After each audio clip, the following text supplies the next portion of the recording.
inyong mga radyo. Kabalikat sa komunidad.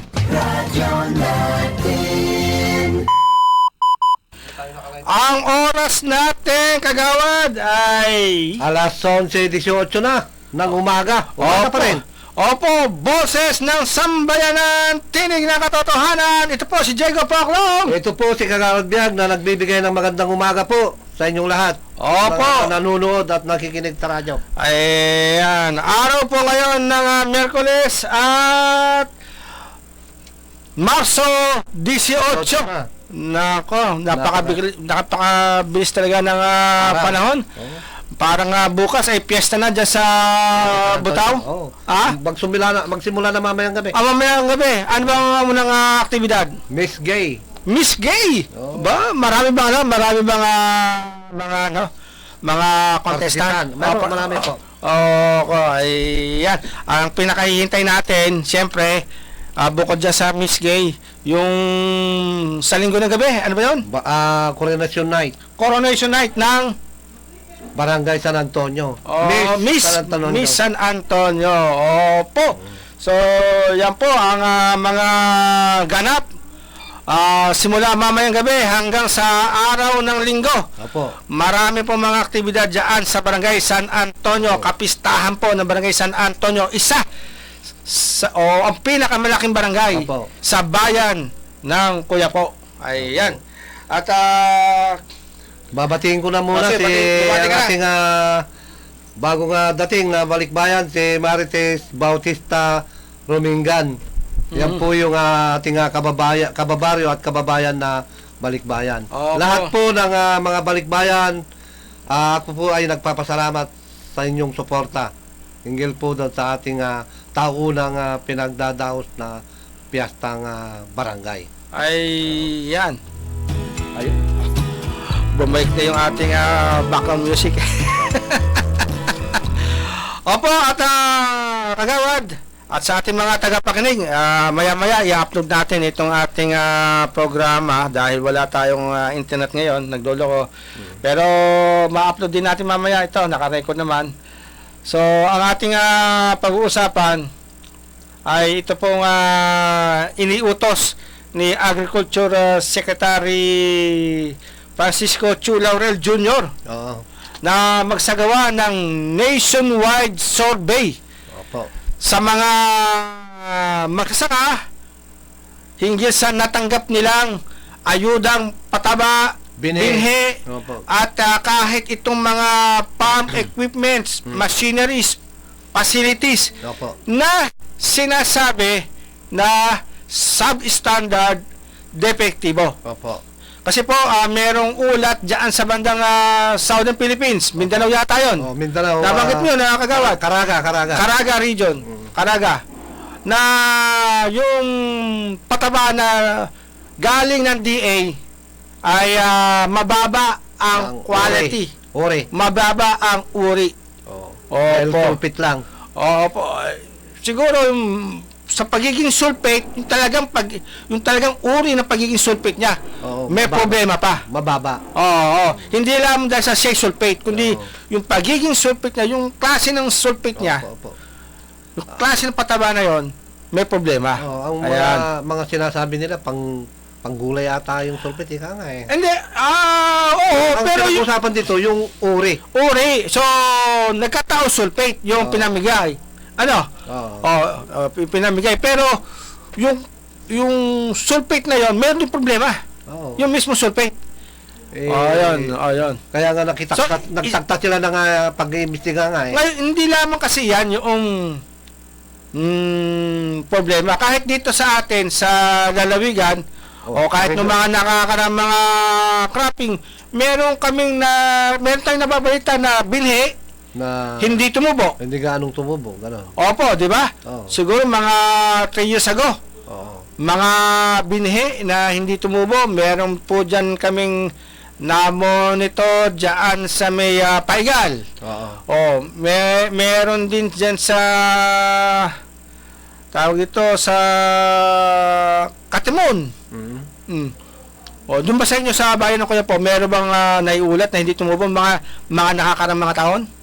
Ako mismo. Ay, ikaw mismo. taon. Nakaraang Pero taon. ang magandang bagay, ang ating municipal agriculture, pinalitan. Ayun. Pinalitan na mga, pinapalitan. Pinalitan po. Pero sayang nga. Sayang kasi nga yung panahon.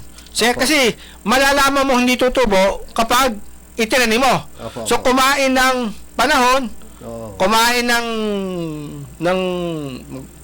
papaano yan eh, papayahanda mo yung ano, yung punlaan. Opo. Ayun. Ang minarapat ng ating municipal agriculture, lahat po ng hindi tumubo, pinapa-announce naman na ibalik at sila mismo magpapalit. Ayan. Opo. So, Pinalitan ko lahat. ibig sabihin, meron talagang ganyang mga pangyayari. Opo, mayroon. Na sa ngayon, ay iniutos na Oo. ni DA Secretary Francisco Chu Laurel na alamin talaga sa mga magsaka. Kasi nga, merong ibang mga sinasabi na hindi po pwede. Ito, sa pahayag po ng ating DA Secretary, sabi niya sa wikang English, "We want to hear from the actual beneficiaries." Sabi ni Chu Laurel, kung may problema sa after-sale service or may depekto ang kagamitan, lalabas iyan sa survey.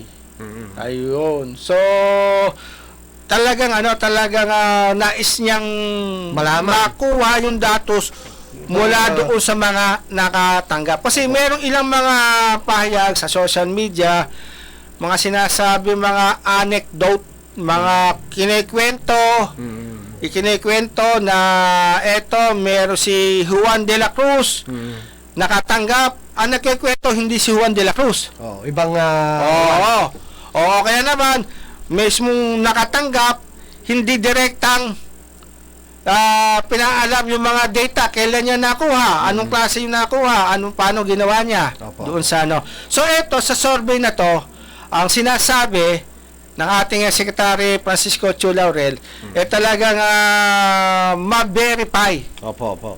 yung mga depekto na yan. Yung mga substandard na mga binhe, pataba at pharmacinaries na tayo, kamakailan lamang, meron tayong mga masasabing may defect,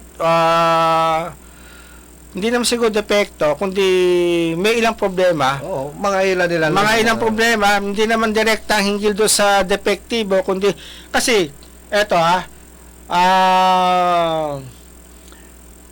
meron pong mga kumpanya na kapartner po ng DA na pinatawan po nila ng penalty.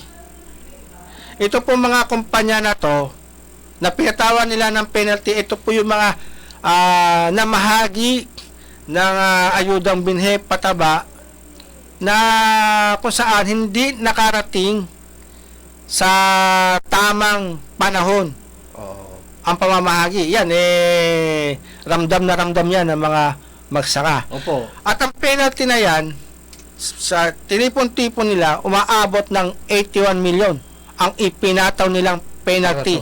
Dahil nga sa hindi on time na delivery ng service. At ito pang sinasabi, yung mabagal na implementasyon noong mga government funded projects. Oo. So pag sinabing slow implementation on government funded projects, hindi na lamang yan binhe, hindi na lamang pataba. Gaya nung eto kagawad, pwede ba natin masabi yung nalaman natin Mga makinarya. na itina yung mechanical dryer hanggang ngayon hindi pa nagagamit? Oo. Dahil anong kulang? Ang binanggit nung interview natin na Pangulo, di ba, malinaw naman yung sinabi niyang budget daw. Budget at yung, training. Oo. Training. Unang-una Hindi pa doon. sila tinuturuan paano i-operate. Oo. Unang-una, yung nagbigay ng ganyang mechanical dryer, kinakailangan magkakaroon sila ng seminar. Yun. Ayun. na kung paano paganahin Mm. at paano makinabang ang mga magsasaka. Opo, ganun opo. yun. Ayan. Mm. Yun yung napakahalaga ng bigay ng ating gobyerno na ibigay naman yung tamang pagpapatakbo, pagpapaandar para mapakinabangan. Ayun. So, ako, naiugnay ko yung nalaman nating impormasyon diyan sa ito na bakuna. Yung natanggap nilang solar dryer noong 2019 hanggang ngayon hindi pa na-operate. Hindi pa nagagamit. Hindi pa nagagamit. So, dahil nga walang training. Walang training. O, saan sila makakakuha ng training? Siyempre, inaasahan nila, ipoprovide yun nung mismong nagbigay nung pasilidad. Oo. Oh. So, ito. So, Yan yung binabanggit na. Pwede kong iugnay dito yung sinasabing survey doon sa mga slow implementation of government funded projects. Oo. Pwede. Pwede dahil yan ang Pwede, di ba? binabanggit ng ating Ng ating secretary. secretary. Oo. Ay, at yan po ang panawagan ngayon, nationwide survey. Oo. Sa buong Opo. Pilipinas. Sa buong Pilipinas. Ngayon ang tanong, meron na bang nagaganap na survey mismo sa ating lugar? Dito sa ating lugar. Ano? Sa ating lalawigan, sa ating mga bayan, mga barangay, mga probinsya. Oo. Oo. Kasi ayon din sa sinasabing pagsasagawa ng nationwide survey, plano po nilang tapusin ang survey na to ngayong buwan ng Marso. At ang resulta ng survey ay isasubmit sa Pangulo, sa Kongreso. So, napakaganda na ito, alam ito, dapat na mga lahat ng mga RSBSA farmer. Bakit po? Kasi sila po yung tumatanggap ng ayudang pataba, ayudang bini. Opo. Dapat alam po ito ng mga Irrigators Association dahil sila yung kapartner ng DA. Opo. Sila yung mga recipient noong mga farm equipments. Hindi lamang po dryer, pati po tong repair, Traktora. Kuliglig. Ayan. Yung water pump. Yung solar water pump. Oo. Saklaw din nila. Saklaw din ba yan? Ang alam ko, saklaw din nila. Saklaw din niya. Bagamat yan direktang project ng niya. Agricultural yan Agricultural pa rin. Agricultural. Di ba't marami kasi sa dalawa na. Yung sa Samay.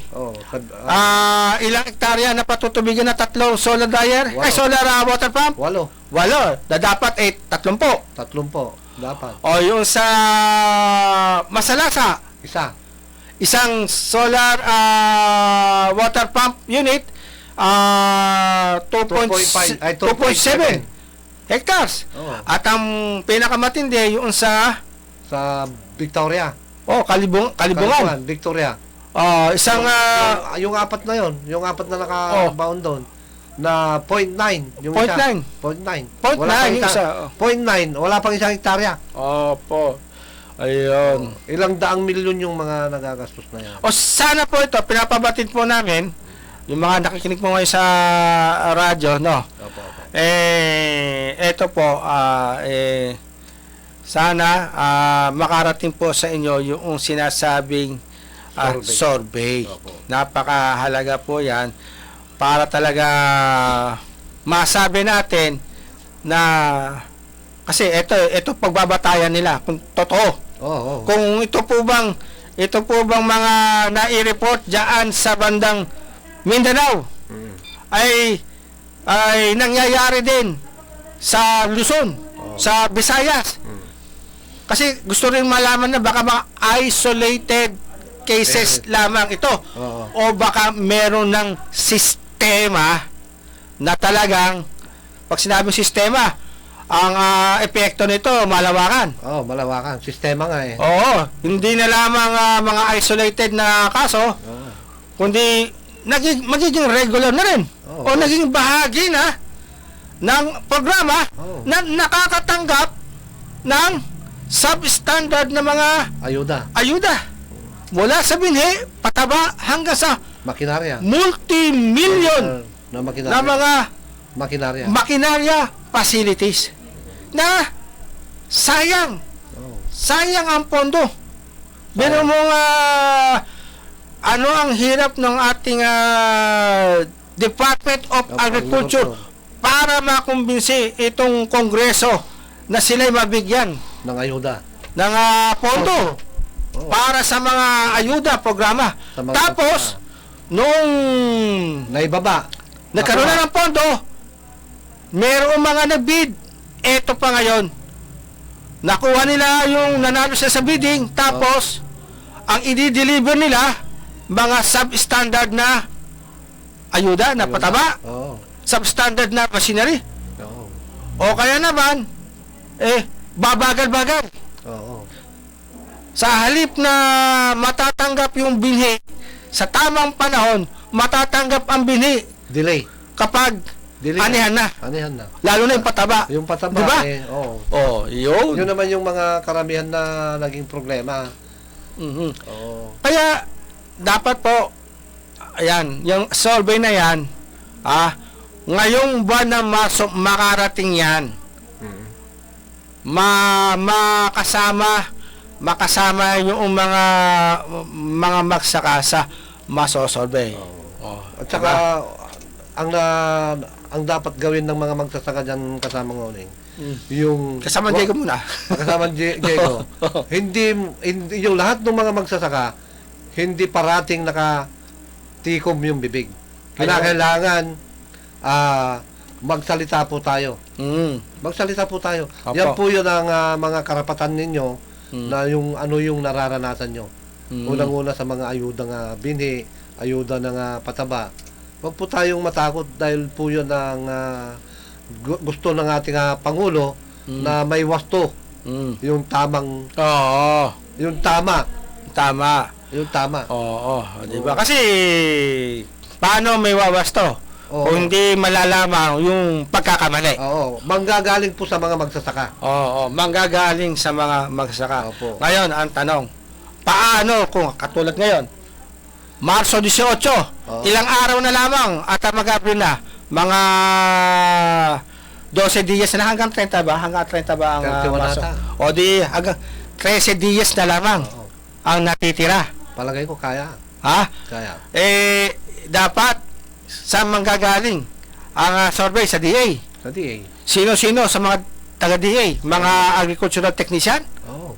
O merong silang Regional. meron silang ibang mga magtatrabaho para dito na i-commission nila Oo. para mag-survey? Mag-survey. Kasi kapag ang magso-survey mismo parang hirap atang sumagot. Kaya dapat ibang tao. Kaya nga yung diba? napaka ganda yung hindi nakatikom yung mga bibig natin. Ayan, sige. Pag-usapan natin yan. Tuloy natin yung ating pagtalakay hinggil sa napakagandang nilulunsad, no? Kasi sinasabi natin nilulunsad kasi Gagawin. ibinalita ito nung Marso 5 pa. Oo. Ngayon 18, inaasahan natin ginagawa na to. Pero dito sa atin, sa ating lugar, sa ating lalawigan, sa ating mga bayan, Mayroon na ba? meron na ba? Yan po, pagpatuloy natin kagawad ang ating pagtalakay niya matapos ng ilang mga paalala.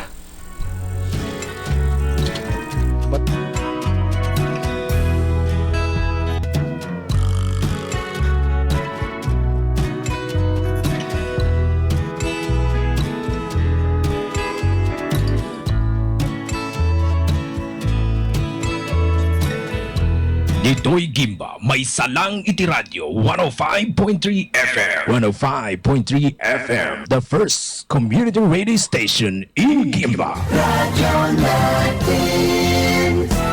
Araw-araw, MX3 para MX-Traordinary. With Alpha, Beta, Gamma na sangkap nito. Tunay, original at natural na suplemento. With MX3, so coffee and tea. With MX3, it's for you and me. With MX3, dito ako believe. Ako si Jiggy Manicad, broadcast journalist at news anchor. Sa MX3 Capsule, dito ako believe. Mahalagang paalala, ang MX3 capsule ay hindi gamot at hindi dapat gamiting panggamot sa anumang uri ng sakit. Si Tatay Mark, 40 years old, ng Nueva Ecija. Si Mark po no, may kaitiha. Oo, uminom na ako, Kuya Boy, ng ice coffee. Apo, kumusta naman po yung pag-iinom po ninyo ng ating rice coffee? Talagang maganda yung niya, yung kinalabasan nung rice coffee dahil nung una hindi ako nakatulog. Minom na ako ng rice coffee, talagang may pagbabago na natulog matapos yung pagdumi. Nakakatulong siya dun sa pagdumi natin, talagang nakakaginhawa Kuya Boy. Oh, ano pang hinihintay mo? Simulan mo na rin ang pag-iinom ng Rice Coffee Mix Herbal Coffee 14 in 1 plus 1. My Choco makes my only chocolate drink. Chocolina nam, healthy sa katawan. Ang ating My Choco Mix 9 in 1 plus 1. Tikman ang sarap na hinahanap-hanap. My Choco Mix my only chocolate drink. Chocolina nam, healthy sa katawan. My Choco Mix. Mark Choco, Chocolinamnam, healthy sa katawan. Kayo'y nakikinig sa DWTC, Radyo Nating Gimba, 105.3 FM. Sa pigitan ng inyong mga radyo. Kabalikan sa komunidad.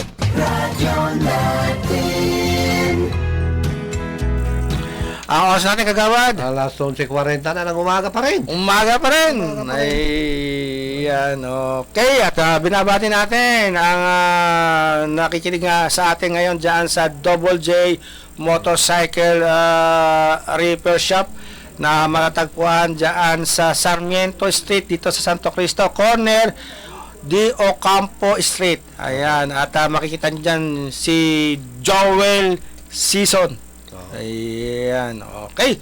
At ituloy natin, kagawad, yung sinasabing paglulunsad ng nationwide survey. Kapag sinabing nationwide sa Tagalog, Pangkalahatan. pangkatan, buong bansa. Buong bansang Pilipinas. Hindi lamang sa Caraga. Hindi lang, sa Caraga. Oo. Ngayon sinasabi, region by region daw ang pagsasagawa ng survey. Siguro nga iniuna yaang sa Caraga. Kasi dyan talaga nagkaroon daw ng report. Marami. Na substandard ang mga pinamahaging pataba. Opo. Ayan. Ngayon, dito naman sa atin, doon sa pataba, natatandaan ko, walang namang naiulat, kundi ang naiulat lang sa pataba, kapag inaani na yung palay, saka na lamang dumarating. Late. Hindi lamang isang cropping yon. At tama, doon sa sinasabi ng DA, na yung mga nag-supply noon, nung taong 2025 ng pataba, no, may mga tinukoy sa Region 3, Region 1, Region 2, Region 3, na mabagal ang distribution. So, eto, dati, natatandaan ko, inirereklamo to sa mga DA sa lokal. Nakikita ng mga magsaka yung bakit ngayon naman na mimigay ng pataba itong mga DA natin sa munisipyo. Ngayon, sa Sangguniang Bayan kasi dito ng Gimba, naging topic yan. Hanggang sa dumating nga yung mga taga DA Region 3. Lumalabas, kasi nga nanggagaling yung ayuda sa DA Region 3. Region 3. Recipient lamang itong mga municipal DA, Agriculture. Ngayon may sinasabi naman din ang DA Region 3 na huli na yung huling mag-submit, late mag-submit ang mga munisipyo doon sa mga recipient bilang listahan. Opo, opo. So, turuan, no? Pero, bukod pala doon, may problema din mismo sa supplier. Oo. Ang Biruin mo, aabot ng 81 million yung penalty doon sa mabagal na distribution. ang nakikita ko diyan kasama ng Diego, yung supplier ang maging malaking problema diyan. Maaring yan yung Oo, kasi unang-una, bakit nangyari sa akin na yan eh. Yung imbis na ibibigay nilang pataba, main crop, magagamit mo na lang sa second crop yun. Dahil late na, tapos ka na magpataba. Ang binabanggit naman ng mga nandyan sa DA, late kong dumarating na galing region. Kaya yung supplier ang naging problema dito. Supplier talaga. Supplier. Bakit hindi nila kagad na papalo up, no? Ito yung magandang bagay na napapaalam natin sa kanila, sa ating mga kinaukulan, ang karaingan ng mga magsasaka. Yun ang isang iulat ng DA, supplier. Pero doon sa survey, malalaman pa baka bukod sa supplier, ano-ano pa yung posibleng problema. Kaya nga po ito yung napakaganda na ginawa ng ating gobyerno na magpapasurvey. Sa ating mga makapong magsasaka, wag po tayong nananatiling tikom ang bibig at tahimik. Kinakailangan po sabihin natin lahat, ito po yung tamang pagsusurvey. Para malaman po ng ating gobyerno na mga nangyayari doon sa mga subsidy. Andyan yung binhi, andyan yung pataba, andyan po yung makinarya. Huwag po tayong manatiling tahimik. Magsalita po tayo para alam nila yung talagang totoong nangyayari sa ating mga bayan. Ayan. Kung sakasakali, isa sila sa mapupuntahan. Matatanong para dun sa survey. Dapat sabihin nila yung kanilang nalalaman. At dapat ba silang meron ba silang dapat ikatakot, kagawad? Kung sakasakali, kagawad, isasabi natin siyempre hindi sila matakot. Pero ano ba ang mga dahilan kung bakit ang isang magsasaka ay nagiging tahimik, sa halip na magsalita ay napipigilan? Ano sa tingin mo yung mga nagiging balakid o kaya kinakatakutan nila o mga kinokonsidera nila masasabi na kung sa'y napipigilan silang magsalita? Ano sa tingin mo, kagawad? Kasi ikaw nasa barangay ka at ikaw isang kagawad. Talagang nakita kita nung tayo'y pumapasyal dyan sa bukid. Kala ko tatakbo ka mayor dahil kilala ka, binabati ka. Ano sa tingin mo, bakit sila parang magiging dahilan para sila hindi magsalita? Ang nakikita doon kasama mga Diego, yung parte na yon, na natatakot sila magsalita kasi makakasagasa daw sila ng tao. Pero yun ang madas natin narinig, ayaw niya na may masasagasaan. Pero karapatan po natin yun na magsabi ng totoo. Yun lang pong totoo. Yun lang pong totoo. Na wag po nating isipin yung mayroon po tayong masagasaan. Talagang ganoon. Kasi hindi niya sinusunod yung patakaran na talagang may parating yung mga ayuda sa mga magsasaka.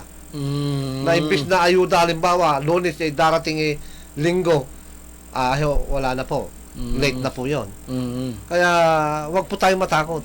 Karamihan natin na interview tungkol doon sa patubigan, ganyan din ganyan din ang mga rason ng mga magsasaka. Wag po ganoon. Maging bukas po tayo, doon lang po sa tama Sa tama lang po tayo nag-uusap. Hindi po yung mali. Ang mali ay tinatama natin. Kasi paano maiwawas to nga kung di malalaman yung mali? Di ba? So, napakaganda. At sana nga, eto, dapat, sa tingin mo ba, dapat ang Nueva Ecija, dapat ba ang bayan ng Gimba, ang bayan ng Coyupo, lahat ng bayan dito sa Nueva Ecija ay dapat bang makasama sa isinasagawang survey na to, Kagawad? Sa tingin ko, mas maganda. Bakit? Para ganun alam nila at malaman nila yung mga nangyayari sa pagdating ng ayuda. Hindi dapat lagpasan. Hindi dapat lagpasan. Kasi nga, itong Nueva Ecija, anong tawag dito? Rice Granary. Rice Granary! Oh. Rice Ito yung Granary! number 1. Ito yung dapat na talagang paunlarin pa. Oo. Yung produksyon ng palay. Oh, sila yung lumilikha ng pagkain ng mga mamamayan ng Pilipinas. At meron naman ding naiulat na mga ganyang mga problema na dapat lamang hindi malagpasan. Oh, may Dapat sali. makasama, maisali sa survey. Oo. So ito, panawagan naman natin to sa mismong taga-Department of Agriculture. Oo, sa Kung national. sila yung talagang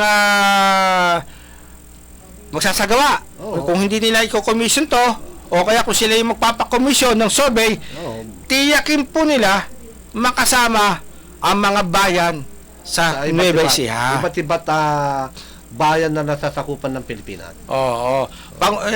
Wag ba hindi mawawala itong Nueva Ecija. Kasi nga rice granary. Oo, Oo. yan yung Hindi mawawala Central Luzon. Yan yung gusto ng ating mahal na Pangulo O di ba? Oo.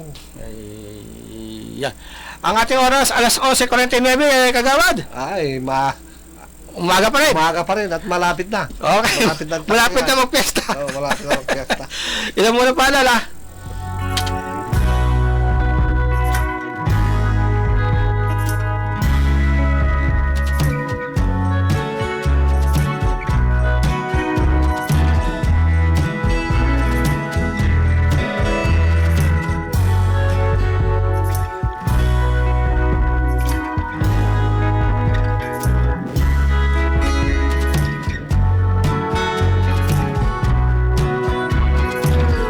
Dito'y Gimba, may salang itiradyo, 105.3 FM. 105.3 FM, the first community radio station in Gimba.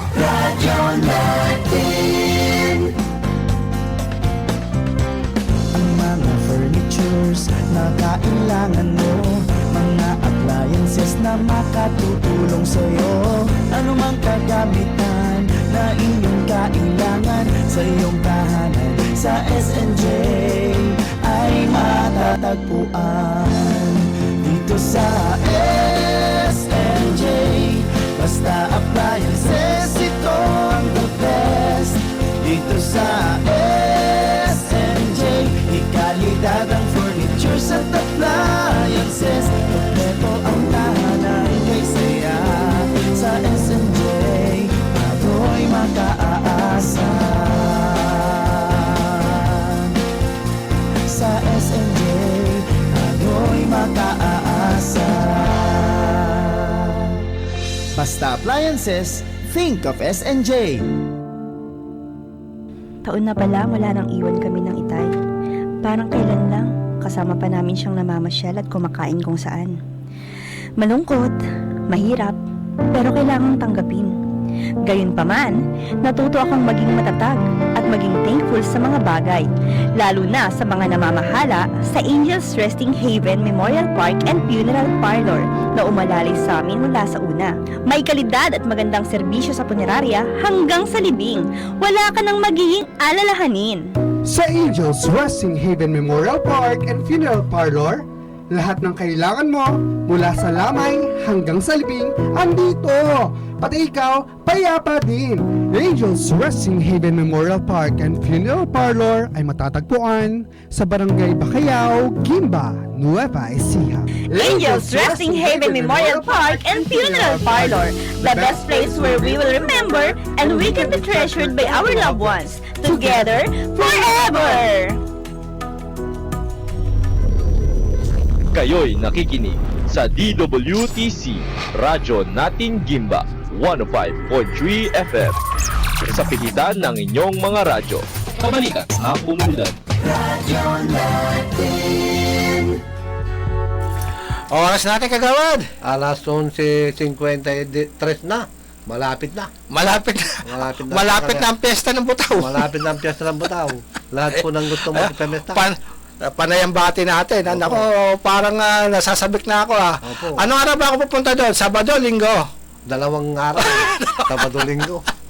Kaya alam, maraming bawal sa pagkain. Alam mo, meron akong ihanda para sa akin. Oo. Bawal na mantika. Baka bukas ng gabi, andun ka na eh. Oo. I-cover natin yung napakaganda. Bukas ng gabi, Sabado ng gabi. Ano meron sa Sabado? Bukas. Ano pa lang, Webes pa lang. Biyernes bukas. Kinabukasan, Biyernes. Biyernes sa'yo. Sabihin, 19. Webes pa lang bukas. Oo. Webes nga, 19, di ba? 19. 19 bukas. Yun. Sumba. Sumba. Maganda yun. Umaga. Hindi, gabi. Sumba, gabi. Sige, tingnan natin. Tuloy natin. Itong ating atalakay natin, napakahalaga po nito. Marso 5, ibinalita sa website ng DA yung pagsasagawa ng survey. Pero wala pa ako nababalitan dito sa lugar natin, no? Wala pa, no? Pero wala pa. Isali nila. Ang Region 3. Region 3. Para malaman. Ngayon, kagawad, kung sakasakali, at wala naman ako ibang kausap kung di ikaw lang. Kung sakasakali, ikaw halimbawa ay isang agricultural technician. Ano ang magiging pagtingin mo?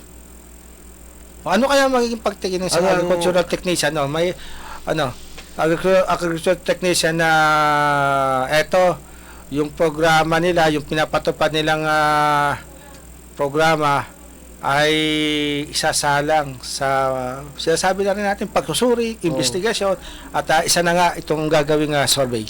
Kung ako lang, gusto ko 'yon. Gusto ko 'yon.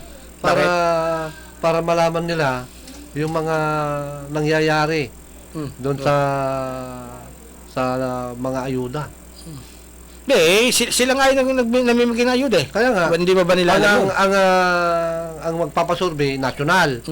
Itong region at saka sa baba, sa tingin ko, lahat ng nangyayari dito sa baba, sa tingin ko naman, ginagawa naman nila yung kanilang gustong tamang gawa para makinabang ang mga magsasaka. Ang tingin ko, sa nakakataas na sa kanila. Halimbawa yung region. O kaya national. Yan. Pero kung ako ang technician, gusto ko magpa-survey para malaman kung ano ba yung talagang malaman ng mga magsasaka kung saan may problema. Saan may problema. Kasi saan nagka-problema? Oo. Unang-una kasi yung mga dumarating na ayuda, itanggap lang ng mga magsasaka. Pero tikom ang bibig. Kinakailangan wag po tayo magtikom ng bibig.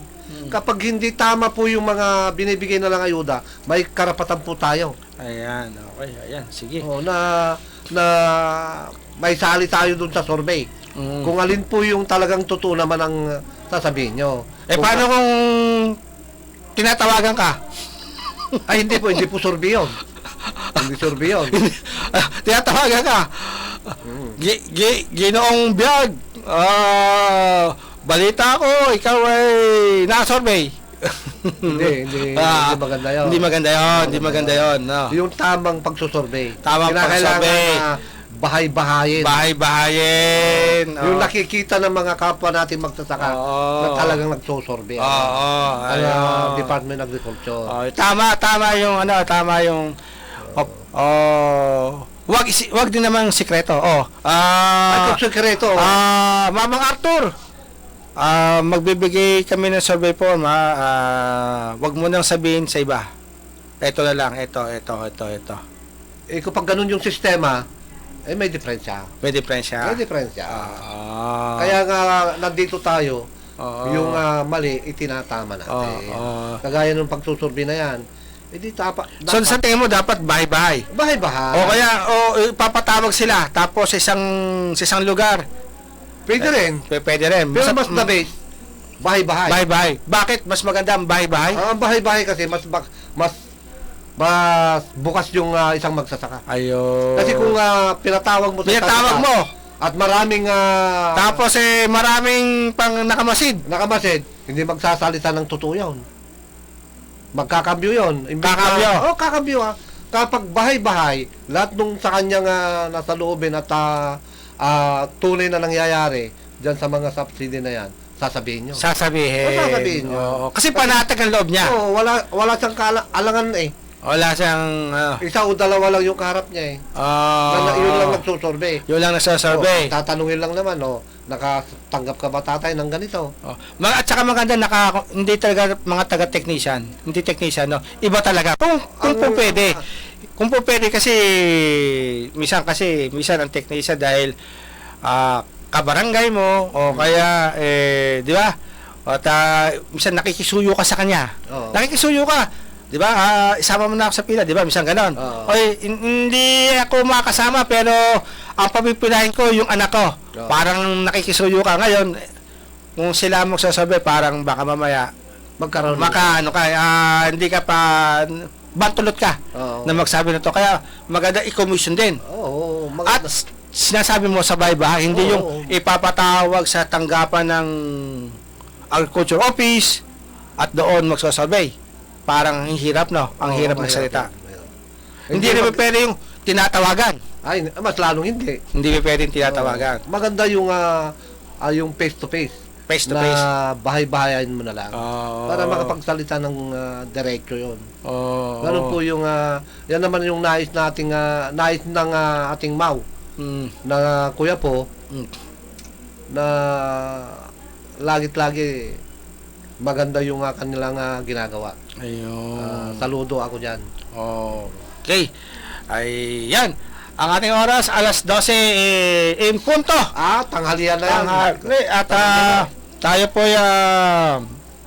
dadako na sa paalala ng ating mga sponsor, iba pa mga sponsor. At tungkol pa rin sa serbisyo sa pagsasaka. Ito, ang RE Operario Solar Services na nag-iinstila, nagtatayo ng solar water pump sa halagang 90,000 to 130,000 pambukid, pambahay 40,000. Yan po nakikita natin sa video, 6 solar panel, tapos ang makina ang ginamit, centrifugal pump. Hybrid na patutubigan ang 2.2 hectares. Hindi katulad doon sa na-interview natin na una, 30 solar panel, 2.7 hectares, 0.9 hectares. O, di ba? O, ito, 6 solar panel. 6 solar panel, ilaban mo doon sa 30 solar panel. Edi kalidad ang solar panel ng RE Operario Solar Services. Centrifugal pump lang yan. Centrifugal. Napakadaling i-maintain. Yung spare parts available. Kagaya ng hinahanap ng DA sa survey. Kung available ba ang mga spare parts sa mga pinamigay na makinarya? Baka mamaya nga available sa China, available sa Hong Kong, sa US. Kagaya nung ginamit doon sa submersible pump. I-order pa sa abroad. Milyon daw yun. Ito yung centrifugal pump, pwede mong ipa-repair. Ay, yung centrifugal pump. Pwede. Ngayon, meron din naman submersible ang RE Operario Solar Services. Meron din naman submersible. Ewan nga lang natin kung bakit yung sa mga ibang submersible pump hirap na hirap makaahon ng tubig. Kaya dito sa RE Operario Solar Services, ang package po rito, lahat po ng i-installa, wala makinarya, panel, pati yung pagkabit to sa kuryente, yung pagtutukod po para pinaka-structure ng solar panel, sagot po yan ng RE Operario. Maliban doon sa pagpapalok. Doon sa balong. Ikaw ang magsasabi sa RE Operario kung saan ilalagay. Kaya tiyakin mo na maganda yung balong. Malakas ng balong. Ngayon naman, yung RE Operario, titignan naman yan sasabihin sa'yo kung anong klase makina, kung gaano kalakas na makina ang kinakailangan, kung ilang solar panel ang kinakailangan. Yan ang kagandahan po dito po sa serbisyo po ng RE Operario Solar Services. So, ang telephone number po ng RE Operario Solar Services, ito po, 0947-6095-904. At sila po ay matatagpuan dito po sa bayan ng Gimbas, sa Barangay Subul, Purok 4. Hanapin lamang po si Engineer Richard Operario. Siya po ang nangangasiwa, may-ari po ng RE Operario Solar Services. Isa po siyang licensed electrical engineer. Kaya alam niya yung solar water pump. Di ba? Yun yung pinag-aralan niya. Pinag-aralan. At ang isa pa nating sponsor, kagawad, yung LC Advertising, gawaan po ng tarpaulin. Ano ang sakali na ipasusulat natin sa tarpaulin tungkol sa isinasagawang umano'y nationwide survey sa mga farmer beneficiary ng Department of Agriculture? Yun yung ilagay natin sa tarpaulin na isang mahalaga yung nationwide pagpapasurvey. Para malaman ng mga magsasaka kung paano yung kung saan ang may problema. Ayan. So dapat malaman talaga yung problema. Oo, malaman yung problema kung saan. Kaya kapag nalaman ang problema at wala pa rin nangyari, alam na natin kung saan may problema. Oo, importante. Malaman natin yung maging problema at masolusyonan. Masolusyonan. Ayan. Ganun lang yun. So, magpagawa po tayo ng tarpaulin dito po sa LC Advertising. At bukod po sa tarpaulin, gumagawa rin po ang LC Advertising ng mga stickers, decals, sticker on Sintra, Panaplex, t-shirt printing, mapa silkscreen process, direct to film, o kaya naman yung full sublimation sa jersey sportswear. Kayang-kaya ng LC Advertising, pati po yung mga plaque, trophy, medal, ornament, nameplate, table name, temporary plate ng sakyan. Kayang-kayang gawin sa LC Advertising. Matatagpuan po dito sa bayan ng Gimbas sa Apan Salvador Street. Contact number 0938-626-1474, 0956556392. Sa may side po yan ng Santa Veronica. At dito pa rin sa Apan Salvador Street, pero sa side naman po ng Santo Cristo, ang tindahan po ng SNJ Marketing. Tindahan po yan ng appliances. Suki po ni Kuya Benji Dizon. Ayan, magandang ma-survey si Kuya Benji. Nakapanayam na natin si Kuya Benji, di ba? Di ba, kagawad? Opo.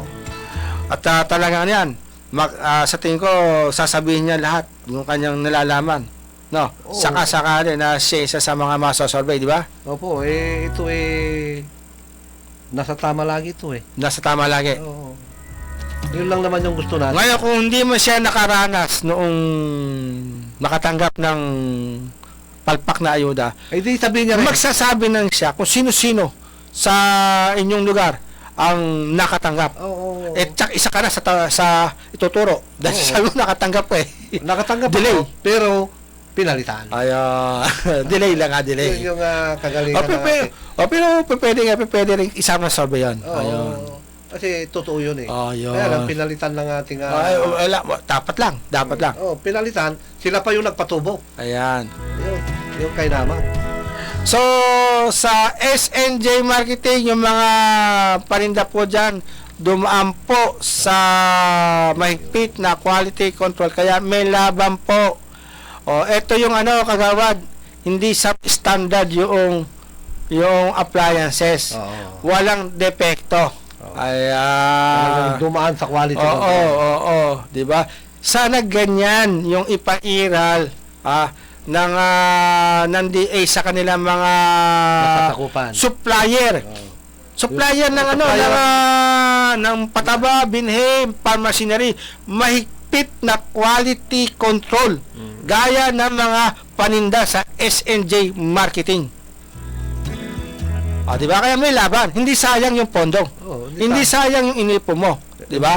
Hindi sayang yung pera ng ating kababayan. Okay. SNJ Marketing, ulitin ko po, matatagpuan sa Apan Salvador Street, Barangay Santo Cristo. Ngayon, kung meron naman po tayo na mga appliances na nararamdaman nating may depression dahil hindi nga po tayo sa SNJ nakabili ng kagamitan o kaya naman sobrang Jurassic, sobrang tagal na mga appliances natin, talaga nagkakaroon ng depresya. Para tao din yan, nagkakasakit, nagkakaroon ng karamdaman, humihina. So yan po kung wala pa tayong ipon na pambili ng bago, dalhin po natin sa AJ Appliance Service Center. Nagre-repair po ng mga sira ng mga appliances na de kuryente, de electronics. At sila po yung nag-i-install din po ng CCTV, aircon, naglilinis po ng aircon. At ngayon po ay meron po silang promo, nagbebenta na rin po sila ng bago na at brand new pa na split type inverter aircon. Alam naman po natin ang split type inverter aircon ay kinakailangang ipa-install. Hindi basta-basta kung sino-sino lamang ang nag-i-install niyan. Ngayon, yung mga nagtitinda po ng inverter split type aircon, hiwalay po yung bayad doon sa instalasyon, doon sa kabayaran noong unit. Pero kapag sa AJ Appliance Service Center po kayo bumili ng mismong inverter split type aircon, libre na ang instalasyon. Mga magkano matitipid, kagawad? 7,000 to 5,000 yun. 5 to 7,000. Ayan. Yung 5,000 noon pa, di ba? Ilang taon na nakalipas. So, ito po ang contact number ng AJ Appliance Service Center, 0919-506-9129 at 0997-103-2924. At ang kanilang split type inverter aircon, lowest price is 21,000. Kaya kung meron po kayo napipisil na tipo o klase ng brand na gusto niyo, kasi meron ganun mga mas convenient siya sa gantong brand. Kahit na ano pa sabihin mo, basta ang hinahanap na gantong brand, po pwede rin po sa AJ Appliance Service Center. Sabihin lamang po ninyo kung ano ang gusto ninyong brand. Brand nyo na, bago pa. Yung paborito mong kape, kagawad? Yung gawang herbal, yung rice coffee mix. Ginhawa sa ating katawan. Ito kinakape ko. Napakaganda yung katawan ko, ginhawa yung pag-ihi at pagdumi. Lalo na yung pagtulog sa gabi. Opo. So, yan pong rice herbal coffee mix, meron pong 14-in-1 plus 1 at 25-in-1. Pawang mga herbal po, mga sangkap niya. Mabibili po dito sa Rice Pharmacy, butikan natin at sa Gios Drugstore. Dito po yan, sa Bayan ng Gimba.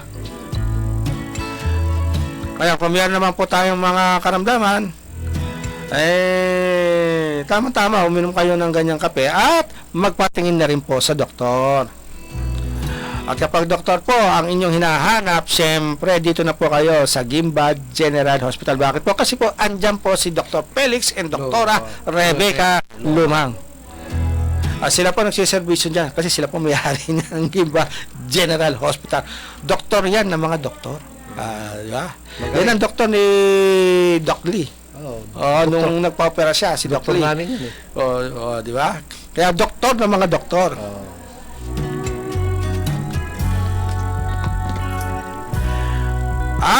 Kapag okasyon, pesta, birthday, graduation,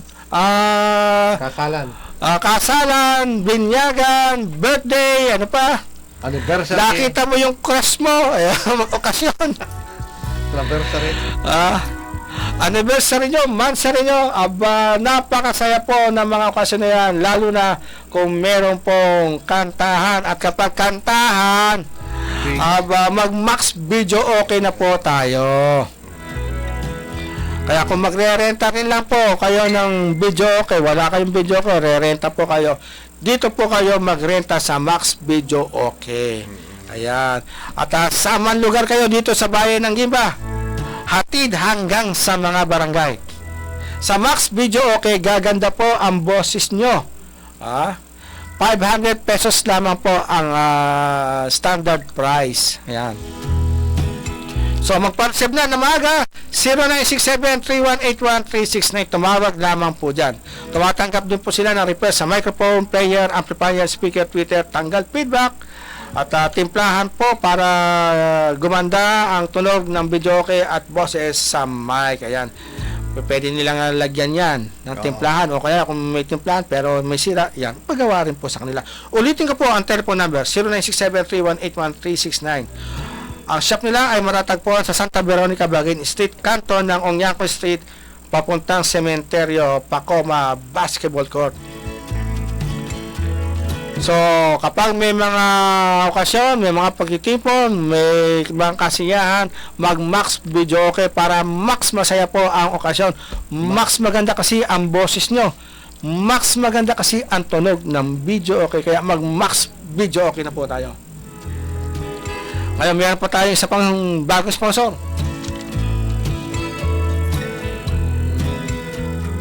Ito, kapitbahay din natin to, kagawad. Oo.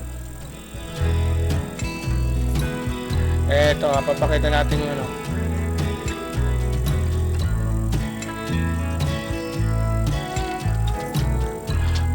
Ayan, ang Angelicus Medical Diagnostic Clinic. DOH accredited po yan. Nandito po yan sa Santo Cristo, Gimba, Nueva Ecija, sa tabi po ng Pantaleon Building. Yung nakikita pong laboratory dyan. Kapitbahay lang natin. Kapitbahay. So, dyan na po tayo magpa-CBC. CBC with APC, FBS, lipid profile, SGOT, blood urea, nitrogen, creatinine, blood uric acid, urinalysis, tsaka iba pang mga laboratory. Bakit po? Naku, napakamura po. Pinakabago at pinakamurang laboratory dito po sa bayan ng Gimba. Contact number 0946-074-9604. Meron po silang email. Ito po, Angelicus mdc@gmail.com. Ang address nila, eksaktong address, dito po sa Bagain Street, corner P. Ramos Street, Santo Cristo, Gimba, Nueva Ecija. Okay. Pinakabago nating sponsor yan. Ang sabi nga nila, ang kalusugan ay mahalaga. Kaya huwag pabayaan ang regular na pagsusuri sa Angelicus Medical and Diagnostic Clinic. Handa silang magbigay ng maasahan at abot kayang serbisyo para sa inyong pangangailangan. So, kailan ka ulit nagpatingin ng dugo mo, kagawad? Matagal na. Ayan. Gusto ko nga magpatingin sa... Pinakamura, pinakabagong laboratory dito sa bayan ng Gimba. May 3 buwan na tayo. Oh, sige, tama-tama, patingin ka na. Kay kung ako dati nagpapakakon eh. Kay doktora eh. Pero subukan ko dyan. Ayan, okay. 12:16 na po ng tanghali. Tanghalian na. Binabati natin si Manong Rol Gaspar, si Ate Muna Gaspar, si Lola Maximiana at Lolo Gaudencio Hilario ng San Bernardino. Ayan. Susunod na po ang balitang talakayan.